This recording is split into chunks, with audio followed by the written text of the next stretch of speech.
एक व्यक्ति गाड़ी से उतरा और बड़ी तेजी से एयरपोर्ट में घुसा। जहाज उड़ने के लिए तैयार था। उसे किसी कार्यक्रम में पहुंचना था जो खास उसी के लिए आयोजित किया जा रहा था।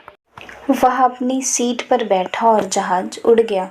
अभी कुछ दूर ही जहाज उड़ा था कि कैप्टन ने घोषणा की, तूफानी बारिश और बिजली की वजह से जहाज का रेडियो सिस्टम ठीक से काम नहीं कर रहा, इसलिए हम पास के एयरपोर्ट पर उतरने के लिए विवश हैं।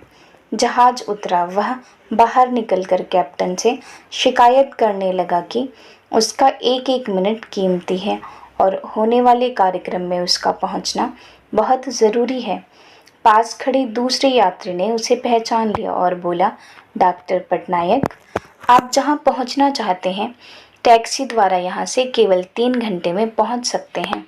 उसने धन्यवाद किया और टैक्सी लेकर निकल पड़ा।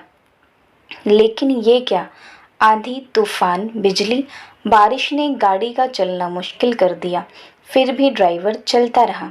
अचानक ड्राइवर को आभास हुआ कि रास्ता भटक चुका है। न उम्मीदी के उतार चढ़ाव के बीच में उसे एक छोटा सा घर दिखा। इस तूफान में वही गनीमत समझकर गाड़ी से नीचे उतरा और दरवाज़ा खटखटाया। आवाज़ आई, जो कोई है अंदर आ जाए। दरवाज़ा खुला है। अंदर एक बुढ़िया आसन बिछाए श्रीमद् भगवत गीता का पाठ कर रही थी। उसने कहा, माँ जी, अगर आज्ञा हो तो आपके फ़ोन का उपयोग कर लूँ। बुढ़िया मुस्कुराई और बोली, बेटा, कौन सा फ़ोन?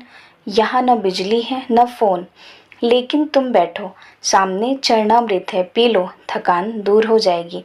और खाने के लिए कुछ न कुछ फल मिल जाएगा, खा लो, ताकि आगे यात्रा के लिए कुछ शक्ति आ जाए।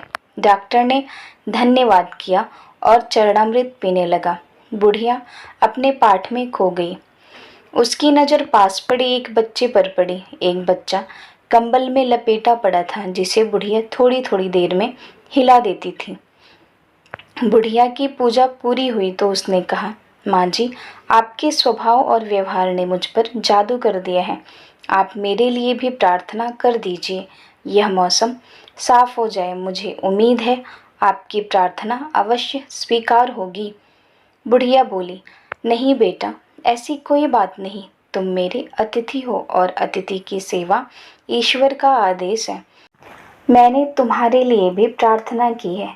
परमात्मा की कृपा है, उसने मेरी हर प्रार्थना सुनी है। बस एक प्रार्थना उससे मैं और मांग रही हूँ। शायद जब वह चाहेगा उसे भी स्वीकार कर लेगा। कौन सी प्रार्थना? डॉक्टर बोला।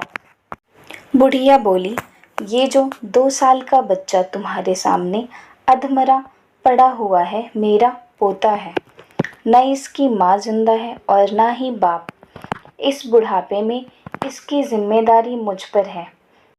डॉक्टर कहते हैं इसी कोई खतरनाक रोग है जिसका वो उपचार नहीं कर सकते। कहते हैं कि एक ही नामवर डॉक्टर है। क्या नाम बताया था उसका? हाँ, डॉक्टर पटनायक। वह इसका ऑपरेशन कर सकता है। लेकिन मैं बुढ़िया कहाँ उस डॉक्टर तक पहुँच सकती हूँ?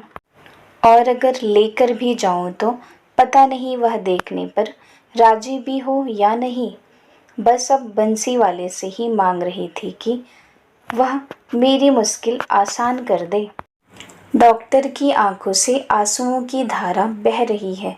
वह भर्राई हुई आवाज़ में बोला, माई, आपकी प्रार्थना ने हवाई जहाज को नीचे उतार दिया, आसमान पर बिजलियां कौंधवा दी, मुझे रास्ता भुलवा दिया ताकि मैं यहाँ तक खिंचा चलाऊं। हे भगवान, मुझे विश्वास नहीं हो रहा है कि एक प्रार्थना स्वीकार करके भगवान अपने भक्तों के लिए इस तरह की सहायता कर सकता है। वह सर्वशक्तिमान है। उससे लौ लगा कर तो देखो। जहाँ जाकर प्राणी असहाय हो जाता है, वहाँ से उसकी परम कृपा शुरू होती है। जब सारे रास्ते बंद होने लगते हैं, तब भी ये रास्ता हमेशा खुला रहता है। अगर आपको ये कहानी पसंद आई हो तो चैनल को ज़रूर सब्सक्राइब करें।